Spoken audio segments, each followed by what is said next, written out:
Más de uno en Onda Cero. Donde Alsina.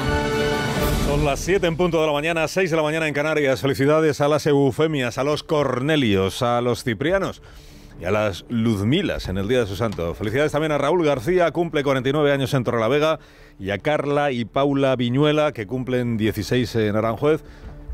Son hermanas, claro. Y seguro que nos están escuchando. Buenos días desde Onda Cero.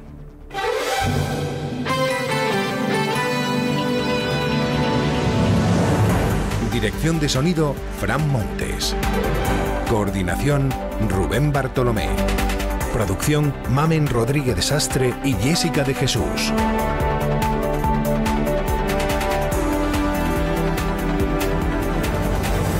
Estamos a martes 16 de septiembre del año 25. La mañana comienza con cielos despejados en la mayor parte del país, cubiertos en la costa del Mediterráneo, incluyendo Ceuta y Melilla. A mediodía podría caer alguna gota en la provincia de Barcelona, aunque las nubes se irán retirando a medida que avance la jornada. A última hora, de hecho, está previsto que tengamos sol a última hora del día o de la tarde en todas partes de España, se entiende. Temperaturas pues suben otro poco. Estamos estrenando la mañana con 14 grados en Montalbán, tenemos 21 grados ahora mismo en Plasencia y 23 en Cazorla. Con Roberto Brasero enseguida afinamos la previsión del tiempo para este nuevo día. 3 historias para empezar el martes. Hoy tampoco el gobierno retrasa de nuevo el decreto que iba a hacer posible el embargo total de armas a Israel. ¿Qué pasó con la urgencia que anunció el presidente la semana pasada? Hoy Televisión Española amagará con renunciar a Eurovisión si no echan del concurso a la televisión israelí. Vaya una cosa por la otra. No hay decreto, pero sí hay Televisión Española y Eurovisión. Por cierto, en Gaza, el ejército de Israel esta madrugada está ejecutando ya la última etapa de su plan para tomar la capital, la ciudad de Gaza,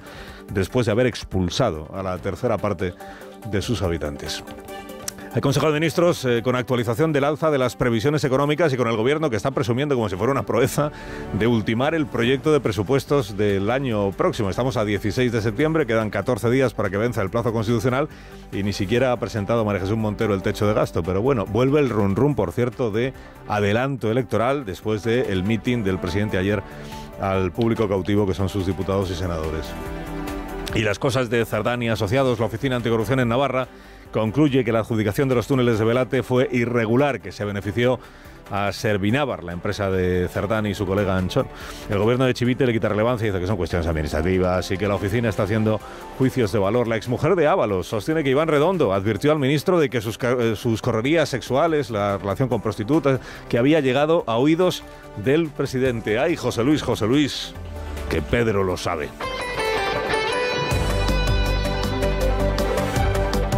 Bueno, lo primero es lo que está sucediendo una mañana más en Gaza con la información escasa que de momento facilita el gobierno de Israel. Se sabe que, porque lo ha contado el ejército de ese país, que sigue adelante con la operación militar que está en marcha para tomar el control de la ciudad de Gaza, que es la ciudad más importante de la franja y la más habitada, por lo menos era la más habitada, porque tenía casi 700.000 habitantes. Lo que pasa es que en estos últimos días, para evitar ser eliminados por el ejército de Israel, pues buena parte de las familias de habitantes de Gaza pues han ido abandonando la ciudad en esas caravanas de desplazados, de refugiados que les venimos contando en estos últimos días. Se calcula que ya alrededor de 200.000 personas han abandonado, no voluntariamente, han abandonado forzadas, porque es abandonar o arriesgarte a que vuelen tu casa o a que te caiga encima un edificio y se acabó. Han abandonado la ciudad, por tanto la población ahora ya es más escasa de lo que era.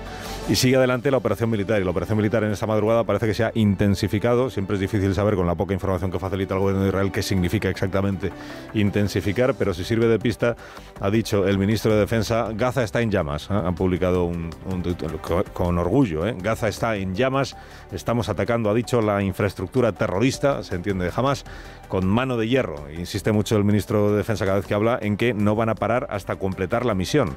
La misión, acuérdese que empezó hace 2 años, se van a cumplir ahora en octubre, y la misión es desmantelar por completo, acabar por completo con Hamas y con toda la infraestructura de Hamas.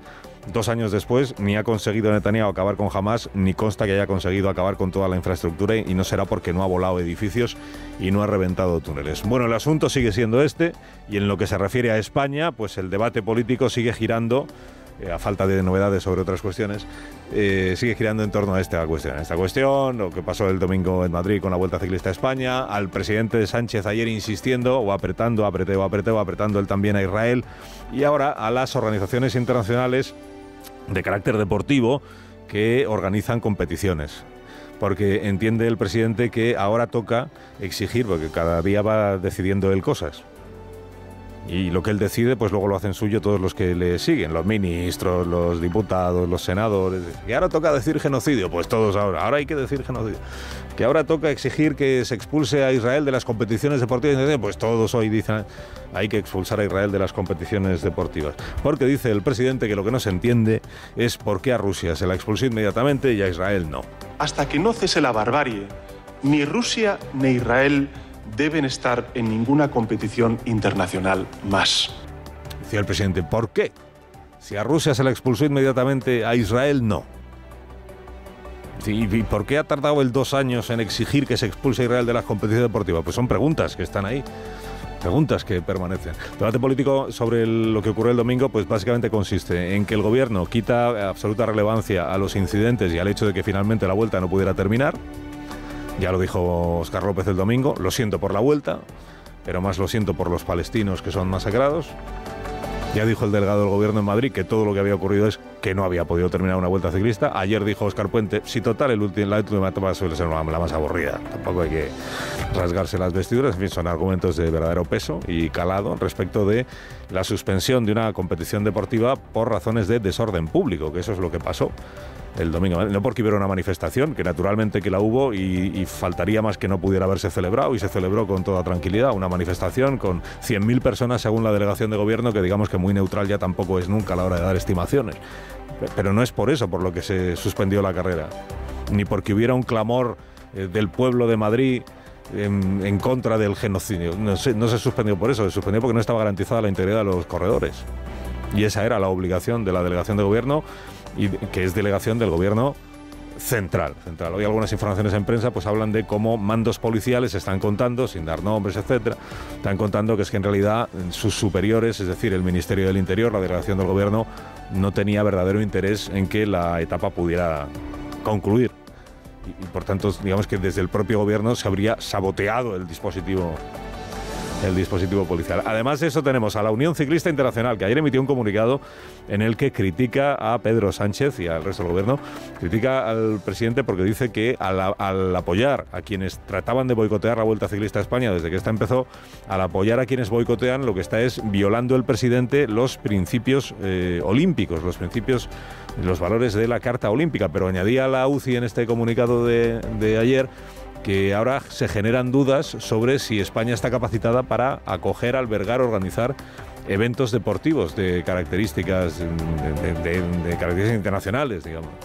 Si está en condiciones de organizar esos eventos. Ha tenido respuesta no de la ministra de Deporte, que existe una ministra de Deportes en España, no sé si usted lo sabe, se llama Pilar Alegría, es la ministra de Deportes. No de la ministra de Deportes, pero sí de quien fue ministro de Deportes antes que ella, y ahora es el presidente del Consejo Superior de Deportes, que es el señor Rodríguez Uribes.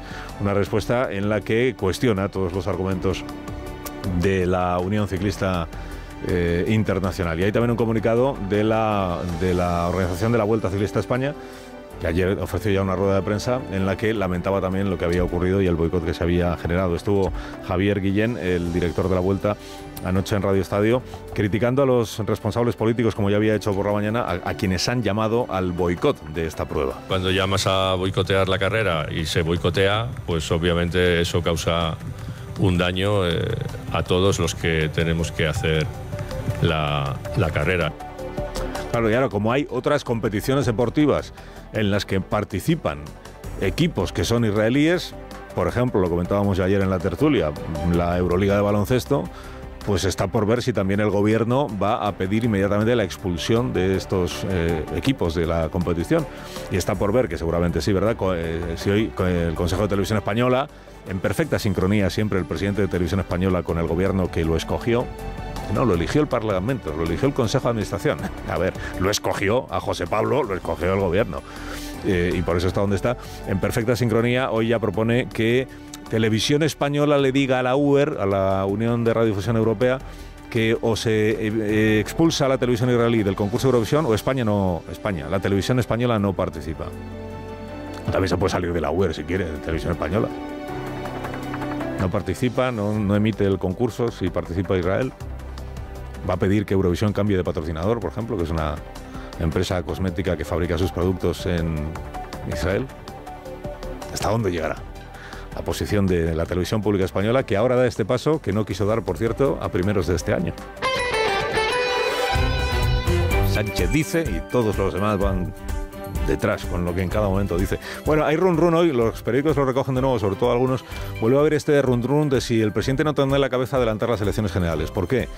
Pues porque su intervención de ayer, esto de que haya agarrado la bandera de la causa palestina con más interés político que nunca para él, sobre todo, porque entiende, como dicen hoy las crónicas, entienden en la Moncloa que este sí es un factor que moviliza al famoso votante progresista perezoso que se queda en casa salvo si hay una batalla verdadera que dar. Y entonces dicen, pues hemos encontrado esa causa. Y si el presidente está insistiendo tanto y ya le da un poco igual que le acusen de alentar a los que sabotean las pruebas ciclistas, etc., si le da un poco igual es porque ve que aquí hay un factor de movilización. Y si alienta tanto y agita tanto el factor de movilización, a ver si va a ser porque ya tiene en mente adelantar las elecciones generales. Bueno, por ahí van hoy algunas de las especulaciones. Ayer además anunció el presidente que el Consejo de Ministros hoy aprueba la actualización del cuadro macroeconómico con incremento de la expectativa de crecimiento del PIB para este año. El PIB en España estaba previsto que este año creciera, según el gobierno, un 2,6%. Ayer dijo el presidente, lo elevaremos, se entiende, claro, por encima del 2,6%. Pero ¿en cuánto? No lo dijo. Esa es la sorpresa que da para esta mañana. ¿Y en cuánto será elevado? Pues lo veremos y lo podremos comparar entonces con el PIB del año pasado, que es para lo que sirve la estadística del PIB, para ver las tendencias. El año pasado al final fue mejor de lo que se esperaba y el PIB terminó con un crecimiento del 3,2% interanual. 3,2%. Si la expectativa del gobierno hoy alcanza el 3,2%, podemos decir, pues estamos como estábamos. Si la expectativa de crecimiento es inferior al 3,2%, pues habrá que decir, crecemos, pero menos que el año pasado. Y para el año siguiente un poco menos, con lo cual la tendencia igual no es tan extraordinariamente positiva, como dice el presidente Sánchez, cada vez que menciona esto de que España va como una moto y nuestra economía y todo lo demás. Y a todo esto, completando la crónica política del día, también lo destacan hoy muchos los periódicos, que Junts per Catalunya ha dicho que Sánchez se olvide de su apoyo a ningún proyecto que lleve a las Cortes, ninguno, salvo que consigan cosas a cambio. Y que en ese caso, como mucho, pasarían a la abstención. Pero de momento que están en el no. Es un elemento más para pensar que si finalmente hay proyecto de presupuestos, que está por ver, y se lo tumban a Sánchez en el Congreso, que está por ver, entonces tiene el presidente el argumento que buscaba para convocar elecciones. Pero si le dijo a Pepa Bueno que no en Televisión Española, que él seguiría aunque no hubiera presupuestos, a ver, ¿qué es Sánchez? Que no tiene valor alguno lo que diga, nunca, ni en el sentido de que mañana puede tener la opinión contraria a la que tiene hoy y se queda tranquilamente en su paz. Bueno, vueltas con Santos Sardán. La Oficina Antifraude de Navarra ha confirmado que hubo irregularidades en la adjudicación de la obra principal de la que se benefició Servinávar, que es, y no solo Servinávar, en una UTE con Acciona, que fueron los túneles de Belate. Irregularidades. Dice que no debía haberse ejecutado el contrato en estas condiciones. Lo que pasa es que es un informe que no es vinculante y eso le permite al gobierno de María Chivite, gobierno socialista, pues decir que bueno, que la Oficina Antifraude diga lo que quiera, pero que total fueron irregularidades administrativas y que además no comparten el análisis que ha hecho la oficina, que creen que todo estaba perfectamente en orden. Santos Sardán. La investigación del Tribunal Supremo, que aunque estos días no esté ofreciendo novedades, UCO incluida, sigue adelante. Alsina en Onda.